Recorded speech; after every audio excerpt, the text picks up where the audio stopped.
Amato, les gars, en parlant de chinoiserie, mettre des enfants sur les airdrops, c'est moralement acceptable ou pas? Bah, des fois, c'est plus rentable, hein, globalement. Hein. Il y en a, Et ouais, ça, tes potes, ils le ça font. dépend de l'âge des enfants, ça dépend de la rétribution et ça dépend de la qualité de l'airdrop. Mmh. Ah, il y a quand même beaucoup de saloperies. Hein. Aujourd'hui, les grosses plateformes qui ont fait des airdrops, tu vois, tu prends Layer Zero, Starknet et tout, en fait, il y en a beaucoup qui se sont fait avoir, malheureusement. Parce que Bah, c'est que l'airdrop, la c'est pas passé répartition comme était prévu, mauvaise. quoi. Ah, mais c'est que la Ouais, répartition était mauvaise. Après, des airdrops, il y en a ouais, il y en en a eu plein. permanence, en fait, sur plein de plateformes. Et celle dont on entend le plus parler, c'est qu'en général, il y a une espèce de modèle d'affiliation de parrainage où Ouais, du coup, c'est là, il y a ça. tous les influenceurs qui vont jeter leurs liens de partout. Et c'est souvent ceux où le modèle est le plus pourri, en fait. Ouais, Du beh, tu moins, vois, il est bien dernièrement, pour les personnes qui ont des grosses commus. dernièrement, c'est quoi? C'est le truc du tap to earn, là. Tu sais, sur ton téléphone avec le hamster, là, hamster Oui, mais combat, attends, tu mais vois. qui c'est qui a il y en a un justement qui a fait des stats sur ça et Mais en ça mode, marche pas, c'est de la c'est merde. affligeant. C'est vraiment de la merde. Ceux qui gagnent, c'est ceux qui vont vous présenter le truc avec leur lien d'affiliation, hein. Vous faites pas avoir, les gars, hein. Tous Bah, les tiens, trucs, en fait, tous les quand trucs qui Dickens qui dit sont justement, c'est, gratuits. le hamster combat là. C'est vrai qu'en ce Voilà, moment, je vois passer des pubs sur ça. c'est ça. En fait, on nous a demandé notre avis la dernière fois, je crois que c'était Martin, qui nous avait posé la question sur ça. Je vais le dire pour tout le monde, hein. Moi, je pense que c'est clairement une saloperie. Tous les trucs. Non, mais je vais vous dire clairement mon truc, hein. C'est tous ces projets-là qui, globalement, en fait, ont zéro barrière d'entrée, et vraiment zéro, zéro. Vous allez attirer tous ceux qui ont zéro capital, qui veulent pas investir en crypto, qui veulent gagner énormément d'argent en faisant rien du tout, en tapant comme ça sur leur téléphone, machin. Vous allez faire ça sur votre téléphone. La seule chose que vous allez gagner, c'est une crampe au doigt, puis peut-être péter votre écran à force d'appuyer sur votre truc. Vous allez faire ça pendant des heures, vous allez gagner 10 centimes, c'est tout ce qui va se passer en fait. Et en plus, tu te rends compte que pour gagner plus de points, enfin, c'est comme ça que ça a toujours fonctionné pour les airdrops, tu vois aussi. Hein.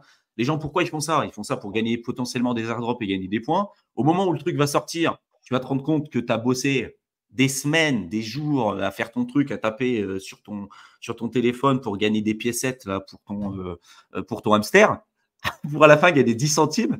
Du coup, les gens, à la fin, ils vont vendre leur airdrop et tout. Et après, on n'en entendra plus parler. Ça sera autre chose, tu vois. Alors, il y en a qui disent que ça permet de remettre un petit peu en avant de la scène avec un truc un peu gamifié, tu vois, l'aspect crypto et tout. Et j'ai envie de dire, oui, pourquoi pas. Mais c'est pas un truc sur lequel vous devez passer du temps, tu vois. Les vrais gagnants sont ceux qui vous présentent le projet, des influenceurs qui vont vous placer leur lien d'affiliation parce qu'eux, ils vont toucher Bah, des points et des commissions, surtout ceux qui vont s'amuser à faire ça sur leur téléphone, en fait. Pas besoin c'est de les faire pubs travailler des sur l'app. Chinois. Hein. Bah, oui, c'est les pubs sur l'app. Et tiens, pour la petite anecdote, je sais pas si je vous avais déjà raconté ça. Il y avait un jeu qui s'appelait, Box BTC ou quelque chose dans ce goût-là. Et c'est à Ah, l'époque je où m'en je travaillais avec souviens des de ton truc. collègues. Je m'en souviens de ton truc. Ouais, ouais, c'est pour ça, je t'en ai déjà parlé, mais j'en ai jamais Ouais. parlé, sur YouTube. Et le principe, c'était simple, c'est que tous les jours, vous pouviez ouvrir une box. Vous pouviez en ouvrir plusieurs par jour. Il y avait un certain temps de délai et vous pouviez gagner, une petite quantité de BTC. C'est ce qui était vendu sur le site. Pareil, zéro barrière d'entrée, vous créez un compte. C'était limité par IP. Comment il Donc du s'appelait coup, on fait déjà? un petit peu ah, j'ai plus le nom en tête, mais il Ah, faudra ok. que je le retrouve. Hem Et donc on fait ça et en fait, on en a accumulé quand même assez rapidement et il y avait un certain palier de sortie. C'était l'équivalent de, je crois, 0,01 BTC ou un truc dans ce goût-là. C'était pas un palier qui était énorme, mais c'était un palier Pour retirer. et pour pouvoir retirer de la plateforme et plus on ouvrait de box, moins il y avait de chances d'obtenir du BTC. Ça, on a commencé à faire un modèle mathématique, en fait, dessus et il y avait pareil un espèce de système, d'affiliation. Sauf qu'en fait, notre objectif, c'était pas de pourrir la communauté ou pourrir les gens parce qu'on voulait vraiment tester pour voir jusqu'où on pouvait, pousser le site. Donc on a commencé à créer des bots. Sauf qu'en fait, ces bots, il fallait les faire cliquer et donc on a commencé à développer toute une infrastructure, en fait, de bots automatisés pour aller cliquer, ouvrir des box à intervalles réguliers pour obtenir un maximum de jetons et ainsi obtenir un maximum de bitcoin pour arriver à au moins pouvoir retirer une fois et en fait, on a fait ça, ça a duré à peu près, je pense, au moins 3 mois où on a augmenté le nombre de bots au fur et à mesure et plus on se rapprochait de la limite, moins il y avait de loot. Ouais, En fait, les mecs, truc ils de avaient fait fou. une courbe qui était, qui faisait que plus tu tendais vers le seuil de retrait, moins tu gagnais, en fait. Ouais. Et ce qui Au fait qu'en début, fait, tu c'est hyper n'atteignais jamais. rapide. Au Exactement, début, au c'est début, hyper c'est hyper rapide. rapide et en fait, tu n'atteins jamais, en fait, la suite. Et donc, au bout de 3 mois, on s'est un peu énervé sur le site et on a commencé à creuser un peu la partie législative dessus. Et en gros, les mecs s'étaient couverts en disant qu'en fait, c'était pas du vrai BTC, c'était uniquement un jeton et que c'est une plateforme uniquement pour s'amuser. Où ils te Ah. collaient 200 pubs dessus avec des filtrages dans tous les sens.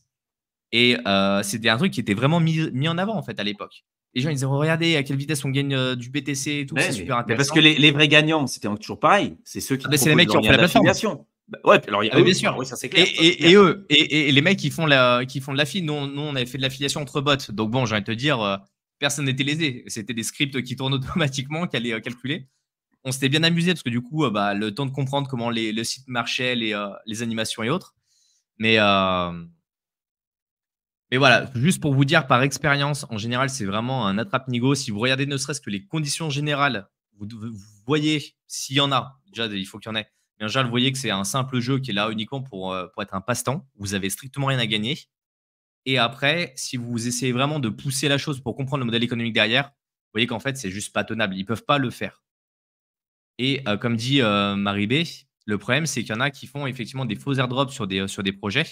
Alors ça, à tous les bull market, à tous les bull run, il y en a à chaque fois. Ouais. En 2017, c'était la tête de Vitalik qui tournait en mode airdrop, Ether, je sais pas quoi. Il y a eu la tête d'Elon Musk. Il y a eu des trucs sur Satoshi. Il y a eu des trucs. Et c'est des pubs, c'est des mecs qui payent des pubs pour que ça s'affiche. YouTube a pas mal censuré ça, donc heureusement, ça fait un peu nettoyage. Mais moi, ce qui m'avait le plus choqué, c'est même pas tant les mecs qui font des pubs en mode airdrop, XRP ou ce genre de choses. C'est des gens qui proposaient des applis. Ça, pareil, c'était nettoyé quand même du store, mais il en reste encore. Des applis pour miner du XRP sur téléphone. C'est déjà, vous comprenez la mécanique du XRP, bah, vous savez globalement que ça ne se mine Putain. pas. Et donc, les mecs, ils avaient des applis qui affichaient des pubs dans tous les sens, qui récoltaient des infos, donc ils vous pillaient. Et d'autres personnes qui avaient compris bah, que certaines cryptos ne pouvaient pas être minées, installaient des logiciels de mining dessus. J'ai fait une vidéo il y a quelques années dessus, sur le principe de miner sur son téléphone. Et les premiers qui l'ont regardé m'ont dit: ouais, c'est pas vrai. Je dis: vous savez quoi? Faites ça sur votre téléphone pendant 1 an, vous allez voir la tête de votre téléphone.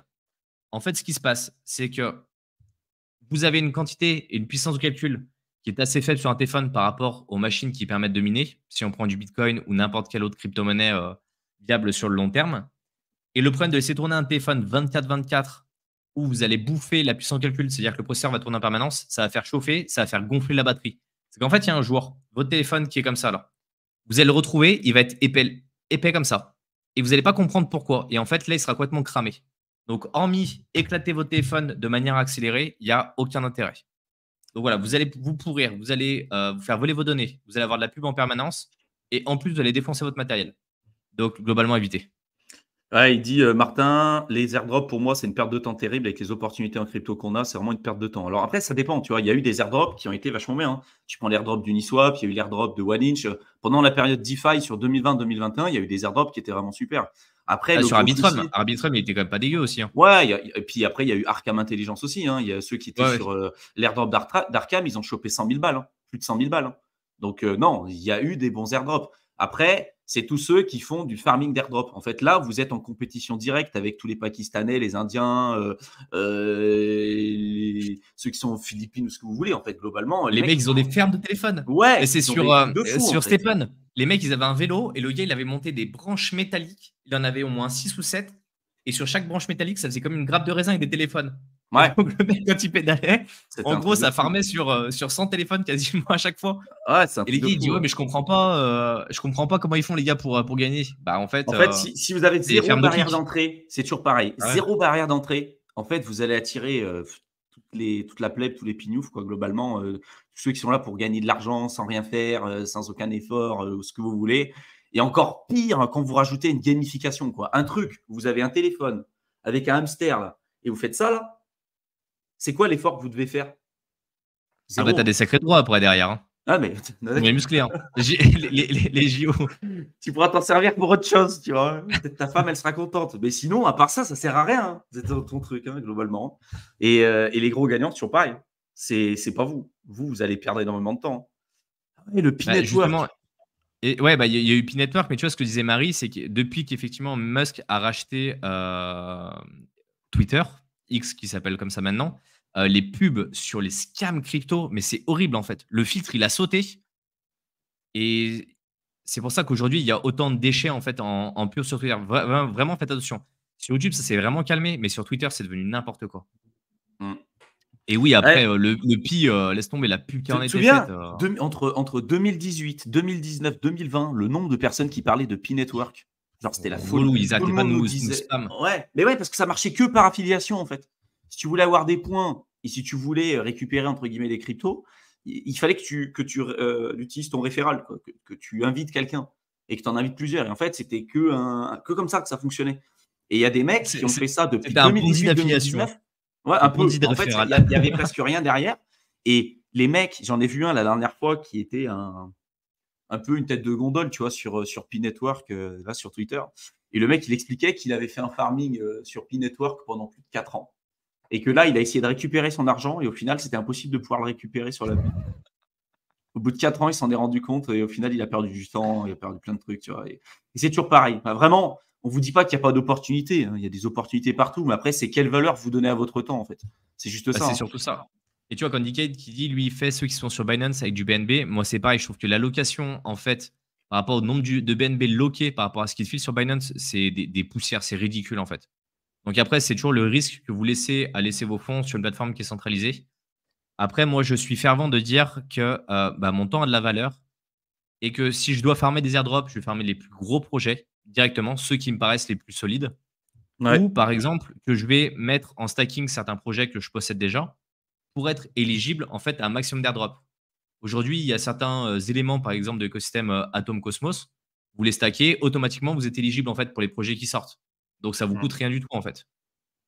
Ouais, tu vois, regarde, PJ, ouais, idem, impossible de récupérer l'argent du PI, 3K. Ah. Eux, ils sont pas bêtes, hein. C'est de la fille, ils te disent, tiens, à partir d'un certain montant, tu peux retirer. Après, soit ils augmentent la valeur, soit ils t'empêchent à la fin de retirer. Puis eux, ils ont fait un référal énorme, ils ont une grosse communauté, qui sont tous en train d'essayer d'aller chercher d'autres personnes, parce que c'est leur seul moyen pour eux, soit pour récupérer leur argent, soit pour augmenter encore peut-être les plus-values qu'ils pourraient potentiellement faire, parce que ça reste des plus-values latentes qu'ils n'arriveront jamais à récupérer. C'est de la publicité mensongère, mais c'est à chaque fois le cas en fait en crypto. Soit ça se termine par un scam, c'est-à-dire que vous perdez l'argent que vous avez investi, soit on vous dit ben, attendez, vous n'avez rien à perdre. C'est juste du temps. Bah non, c'est juste du temps de vie en fait. C'est pas grave. Tu perds juste ton temps de vie, le truc le plus précieux que tu récupéreras jamais. Enfin, Mais moi, je quand tu. préfère mieux perdre de l'argent que mon temps de vie en fait, des fois. Hein. Mais en fait, c'est ce rapport au temps et à l'argent que beaucoup de personnes n'ont pas. Moi, le nombre de personnes qui me disent: «Ouais, mais c'est pas grave, ça prend juste du temps» et c'est tout.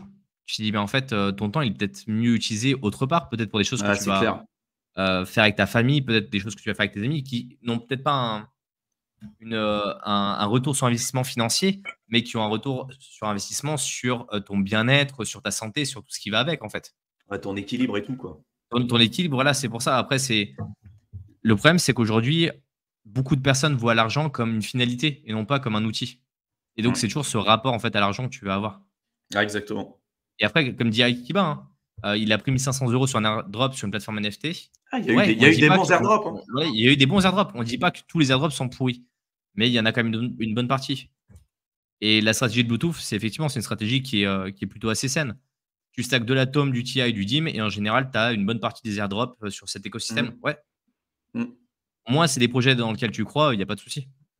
Ouais, puis tu vois, nous, souvent, ce qu'on faisait, c'est que quand il y a des choses qu'on faisait déjà, tu vois, faire de la DeFi et tout, quand il y a eu les airdrops Uni, OneInch et tout, en fait, c'était déjà des protocoles à l'époque qu'on utilisait.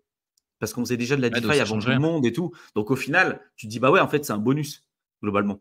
Et il y a eu plein de bonus, en fait, sur ça, d'être un peu avant-coureur et avant-gardiste sur des projets avant pas mal de personnes. En général, ça paye, tu vois. Surtout quand en plus, tu es dans une période avec beaucoup d'innovation. Quand la DeFi n'existait pas, bah, au final, c'était assez simple de faire partie des premiers parce que tu vois, Uniswap venait juste de se créer, OneInch aussi. Enfin, tu vois, il y a eu quand même beaucoup de protocoles. Et rien que d'utiliser ces protocoles au tout début, bah, tu pouvais être éligible à des airdrops. Aujourd'hui, le marché crypto a pas mal évolué et pour faire partie d'avant-gardistes, des nouvelles techno et tout, ça devient de plus en plus compliqué en fait. Donc, Et puis, il faut voir les testnets qui sont buggés, hein. Moi, il y en a 2 ouais, trois où aussi j'ai ça. voulu aller essayer Ouais. de voir comment ça fonctionnait. Tu vas sur le Discord, tu claims, 25 fois pour essayer d'obtenir un jeton de testnet et il t'en faut 15 pour passer une transaction. Tu dis: «Vous êtes gentil, mais on va Ouais. arrêter là tout de suite», en fait. Ah, c'est clair. Il y a ça aussi. Il y a des projets, ils en ont rien à faire, en fait. Du temps en moins pour mon tracteur tondeuse, jamais. Ouais, ouais, mais Tu c'est as ça, en bien fait, la raison. valeur de votre temps, la valeur de votre temps.